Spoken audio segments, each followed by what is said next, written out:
Selamat datang di podcast Sahabat Tama. Podcast ini akan menghadirkan orang-orang inspiratif yang membahas tentang riset, building information modeling atau BIM, teknologi terbaru, dan edukasi lainnya yang dilakukan oleh Utama Karya. Selamat menyaksikan. Sahabat Tama, kita udah bersama dengan Pak Agung ya. Oke, Pak Agung ini adalah seorang Deputy Project Manager dari proyek Integrated Building di Bandara Soekarno-Hatta. Jadi langsung aja kita sapa ya. Halo, selamat pagi Pak Agung. Pagi. Oke, gimana kabarnya Pak Agung hari ini? Alhamdulillah baik. Alhamdulillah baik. Hari ini hari Sabtu ya Pak Agung ya. Oke. Jadi kalau untuk kesehatan saat ini bisa dibilang adalah suatu hal yang penting dan utama ya Pak Agung ya. Benar. Di masa pandemi seperti saat ini. Oke, Pak Agung, kalau sudah duduk di podcastnya Sahabat Tama, berarti udah harus siap ya menjawab pertanyaan-pertanyaan dari saya? Siap ya? Oke, kita masuk nih Pak Agung ke pertanyaan pertama sebelum kita ngomongin lebih lanjut tentang proyek di Bandara Soekarno-Hatta sendiri.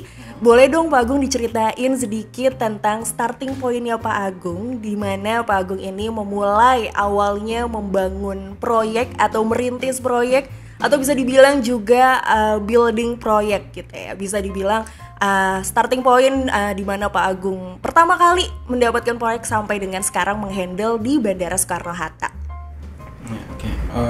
Pertama pada saat kita dulu ingin melakukan tender itu kita melihat ada EPROC-nya dari AP2, jadi ada informasi terkait akan dilaksanakannya pembangunan proyek Integrated Building di EPROC-nya AP2 gitu.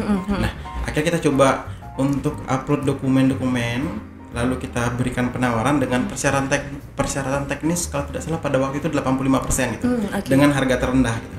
Akhirnya sampai pada akhirnya kita memenangkan proyek itu, menang proyek dengan nilai penawaran pada waktu itu sekitar 593 miliar. Oh wow, oke. Okay. Nah, itu yang kita menangkan proyeknya gitu. Jadi di awal emang informasinya dari EPROC-nya AP2 sendiri gitu. Karena owner kita adalah Angkasa Pura II gitu.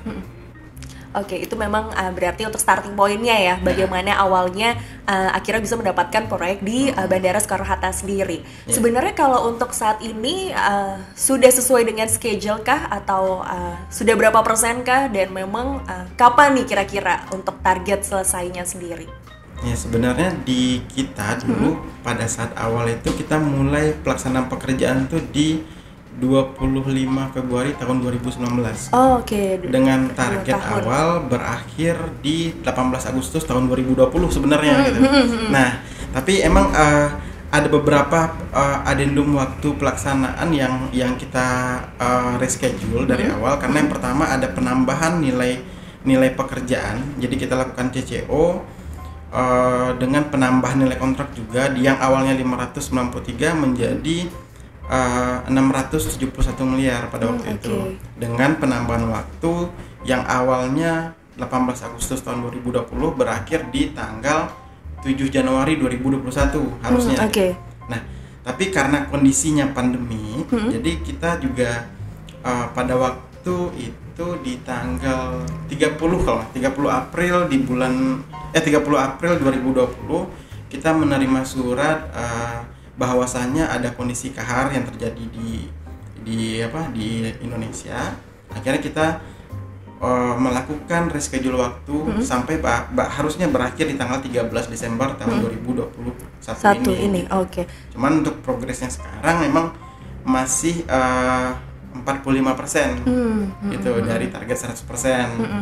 Karena emang di surat yang diberikan ke kita dari pihaknya owner itu menyebutkan bahwasannya ada poin pertama adalah penundaan sementara pekerjaan gitu, atau bekerja secara slowdown dan penundaan pembayaran gitu.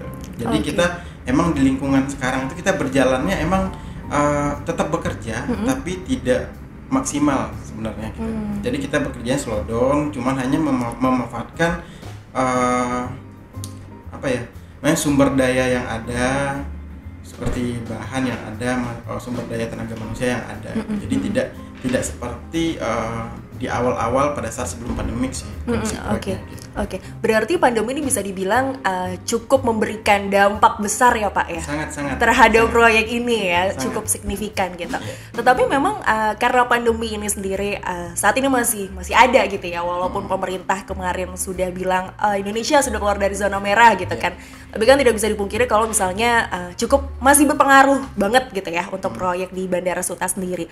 Untuk dari Pak Agung sendiri, apa aja sih Pak solusi yang mungkin Bapak lakukan atau preventive mode gitu ya bisa dibilang untuk menanggulangi adanya pandemi, tetapi proyek ini masih harus tetap jalan gitu. Ya. Jadi emang pada saat situasi pandemik ini, yang pasti kita juga tetap di proyek melakukan protokol kesehatan ya, protokol pasti. kesehatan seperti memakai masker. Jadi setiap ada tamu harus ada surat vaksin, harus ada memakai masker dan mencuci tangan sebelum melakukan ketemu sama tim-tim proyek gitu. Dan juga untuk pekerjaan kita juga melakukan prioritas pekerjaan gitu. Jadi kita coba membuat suatu lintasan lagi di mana pekerjaan yang ada beberapa pekerjaan prioritas yang harus kita selesaikan, ada yang tidak gitu. Jadi kita pilah-pilah dulu mana yang benar-benar bisa dilaksanakan, mana yang tidak gitu. Work by priority berarti ya. Karena emang kita juga punya keterbatasan dari sumber daya material dan sumber daya manusia tadi gitu. Nah, jadi kita harus lihat dulu kebutuhannya seperti apa gitu di lapangan gitu. Oke.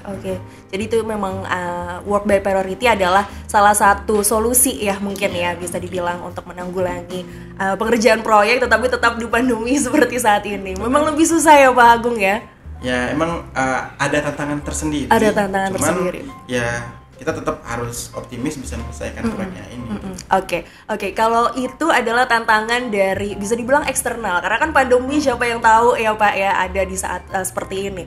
Kalau untuk tantangan dari kondisi di sekitar proyek nih Pak, karena kan di sekitar proyek ini pastinya ada bersosialisasi dengan masyarakat, dengan warga gitu ya, dengan sosial di sana gitu.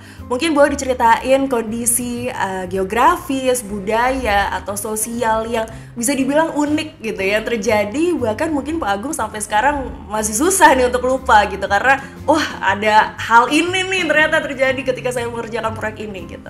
Emang di kondisinya pada saat proyek ini itu pembangunannya emang bersinggungan dengan lahan-lahan existing yang telah ada gitu. Jadi pada saat pembangunannya juga kita itu udah ada bangunan existing yang harus kita bongkar terlebih dahulu. Oke. Nah, dan juga kita melaksanakan pembangunan ini juga ada melaksanakan pekerjaan di dalam bangunan yang telah ada gitu. Gitu. Jadi kalau untuk kondisinya sendiri emang bersinggungan dengan bangunan existing yang telah ada yang pertama. Terus untuk yang kedua tentang lingkungan, emang di lingkungan AP2 di Bandara Soekarno-Hatta itu adalah mungkin bisa dibilang lingkungan yang benar-benar sangat maksudnya itu strategis lah ya, strategis di dalam artian orang-orang yang keluar masuk ke sana juga tidak sembarangan gitu. Jadi kita juga teratur ya. Ya. Jadi kita juga harus mengikuti dari peraturan-peraturan yang ada di sana gitu. Ya tidak sembarangan untuk melaksanakan proyek di sana juga sebenarnya. Oke. Jadi memang bisa dibilang lebih mudahkah atau lebih mempersulit tuh dengan kondisi sosial dan geografis seperti itu? Sebenarnya di kita harusnya kalau misalnya pekerjaan proyek itu lebih mudah jika lahannya kosong, Mbak. Oh, bukan yang memang sudah terisi ya? Iya, jadi kalau misalnya ada existing yang telah ada, jadi kita harus bongkar dulu. Iya, benar-benar. Jadi setelah itu kita harus lakukan pengecekan juga terkait utilitas yang ada di bawah tanah gitu kan. Jadi kan kita tidak bisa melaksanakan proyek itu langsung pada saat itu langsung dikerjakan. Jadi kita harus melakukan pengecekan dulu gitu. Jadi kita lakukan pengecekan karena sangat-sangat berdampak pada saat kita salah dalam pelaksanaan. Misalnya pada saat kita pemancangan yang dalam tanah ternyata ada suatu utilitas di sana yang berhubungan dengan pihaknya Bandara Soekarno-Hatta gitu. Mungkin pada saat kita salah itu ada satu jaringan kabel yang terputus yang bisa menyebabkan mungkin bandara jadi mati lampu. Nah, seperti itu. Nah, itu yang harus kita selidikin lebih dahulu gitu. Itu membutuhkan waktu yang lama kah untuk pengecekan sendiri? Sebenarnya kita nggak terlalu lama karena kita juga berkoordinasi dengan pihaknya bandara sendiri. Jadi kita pada saat akan melaksanakan pekerjaan kita ajak mereka untuk site visit di lapangan, mengecek kondisi yang telah ada, memakai alat ya tentunya pakai georadar, bisa melihat situasi yang ada di dalam tanah gitu seperti apa, agar pekerjaan kita ini benar-benar bisa tepat pada sasarannya. Oke. Jadi memang sudah berkoordinasi juga ya pastinya ya dengan pihak Angkasa Puranya sendiri ya Pak. Oke. Nah, untuk sahabat tamu pastinya sekarang penasaran nih Pak untuk berapa persen atau dengan bisa dibilang kondisi proyek saat ini di Bandara Soekarno-Hatta sendiri. Jadi boleh kita tampilkan ini adalah beberapa cuplikan dari kondisi proyek di Bandara Soekarno-Hatta. Ya mungkin boleh saya tanya-tanya juga ya Pak ya, karena boleh, pasti audiens sahabat tamu juga bingung nih, ini bagian apa, ini untuk apa gitu. Oke, mungkin boleh dari sini Pak Agung. Ya, ini kan nama proyeknya sendiri adalah pembangunan integrated building dan lokasinya di Bandara Soekarno-Hatta dengan owner itu PT AP2 gitu. Konsultan perencana kita di awal itu adalah PITB, jenis kontraknya lamsam dan harga satuan gitu. Emang kalau dilihat dari siklus pekerjaan ini pekerjaan pondasinya sekitar 15%, struktur 27%, dan yang dominan di sini adalah pekerjaan MEP, yaitu 42%. Gitu. Sisanya adalah pekerjaan persiapan, landscape, dan lain-lain lah, pekerjaan kecil. Gitu. Jadi paling besarnya di MEP sendiri MEP, ya, di hampir 42 ya. Karena emang bangunannya ini secara sistem dari MEP-nya sendiri itu full gitu. Jadi kita ada lift, ada eskalator juga. Jadi full sistem dari MEP-nya sendiri. Oke. Kalau ini untuk tampak depan dan ini tampak belakangnya Pak ya? Nah iya, jadi kita bangun itu ada 3 bangunan sebenarnya. Bangunan sayap utara, sayap selatan, dan jembatan penghubung. Nah makanya tadi saya bilang bersinggungan dengan existing, yaitu stasiun kereta api bandara ini. Oh, bersinggungannya gitu. Di stasiun kereta api itu ya? Gitu. Jadi kita dari stasiun ini udah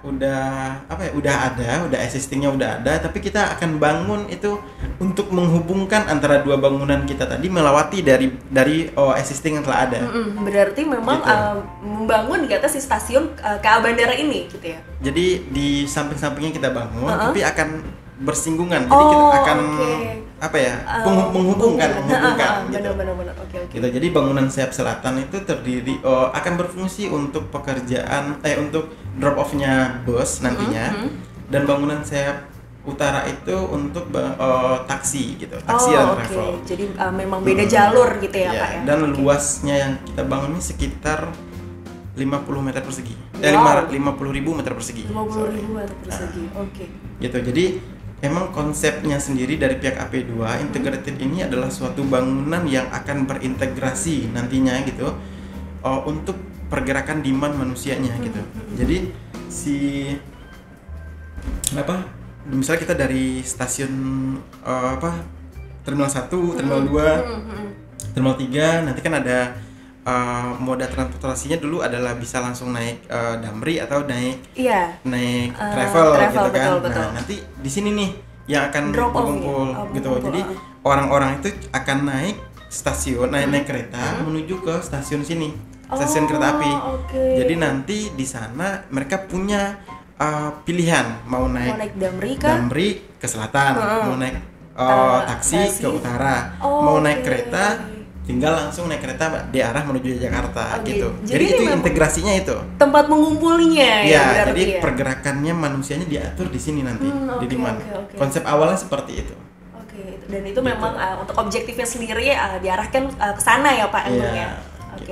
Oke, ini tampak mana nih Pak berarti? Nah, ini gedung sayap selatan tadi yang tempatnya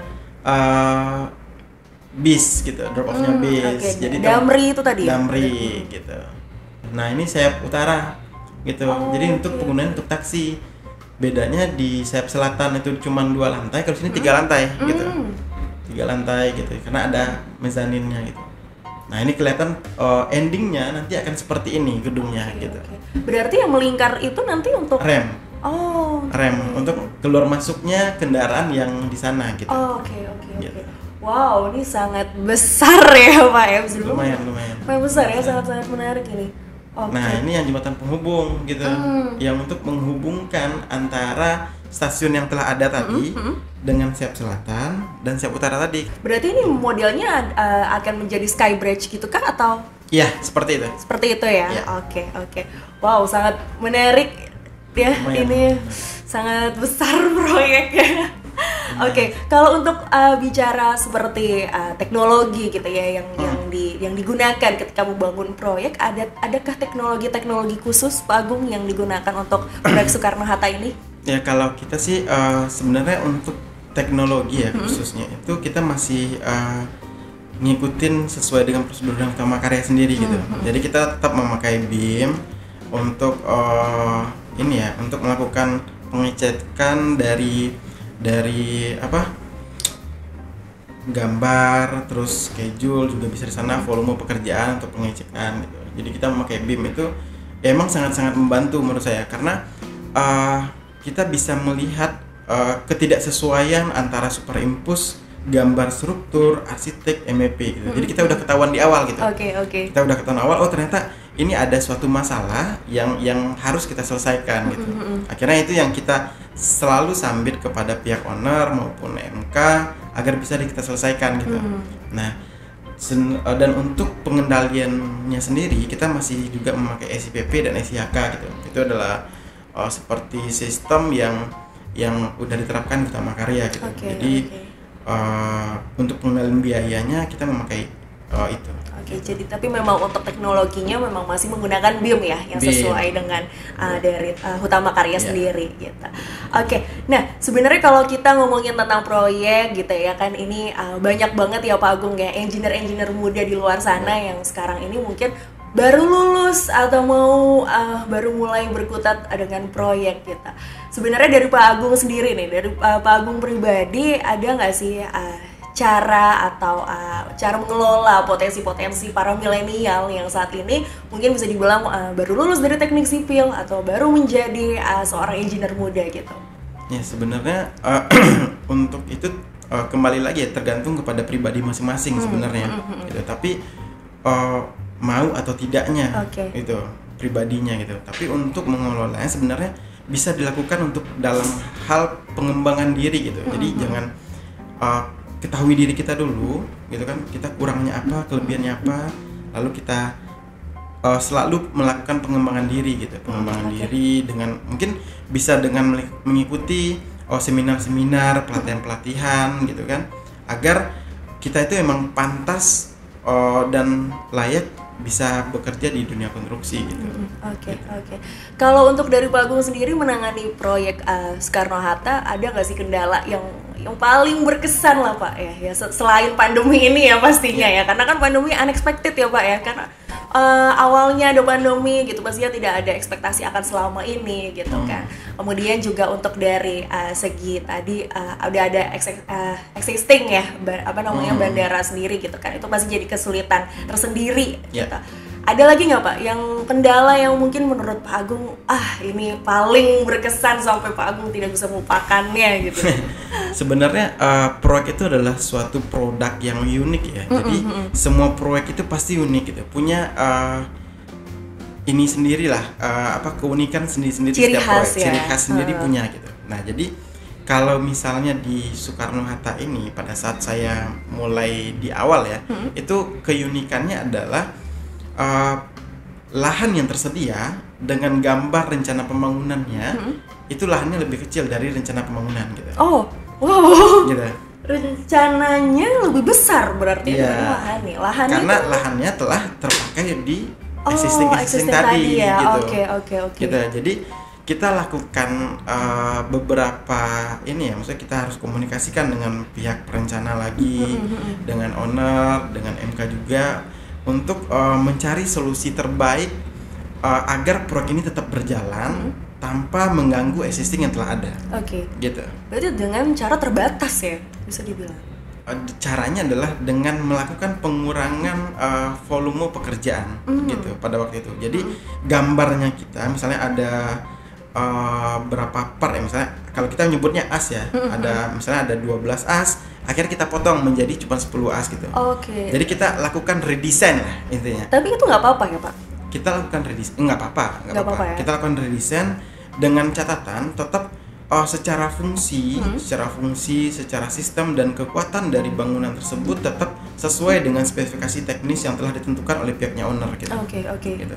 Dan itu juga tetap persetujuannya dari mereka juga gitu. Gitu. Jadi setelah kita koordinasi dengan pihak perencana awal gitu kan, ternyata lahannya emang udah kepake ternyata. Jadi emang perencanaannya ini mungkin kalau nggak salah saya di tahun 2016 gitu. Tapi pelaksanaannya 2019. 3 tahun itu masa jeda. Perencanaan jadi tapi dilaksanakannya di 2019. Jadi masa jeda. Selama 3 tahun itu tentu existing itu udah ada yang berubah gitu. Betul. Ya, jadi udah ada pembangunan ini. Nah, akhirnya menyebabkan si lahannya tadi itu tidak sesuai dengan perencanaan awal gitu.